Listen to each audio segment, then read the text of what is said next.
দূর কুয়াশায় তুমি, কুয়াশা নামলে পৃথিবীটা যেন এক টুকরো থেমে যায়। ঠিক তখনই তোমার কথা বেশি মনে পড়ে, টিকটিকও ঠিক ঠিক করে। সেদিন ভোরের পথটা ছিল সাদা ধোঁয়ায় ঢাকা, চেনা রাস্তাও অচেনা লাগছিল। আমি হাঁটছিলাম, কিন্তু কোথায় যাচ্ছি জানতাম না। হঠাৎ দূরে একটা ছায়া, নরম, অস্পষ্ট, তবু অদ্ভুত চেনা।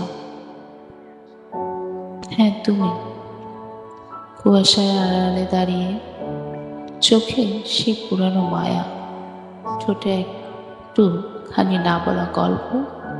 আমি ডাকতে চেয়েছিলাম তোমায়, থাকো, আর একটু কাছে আসো।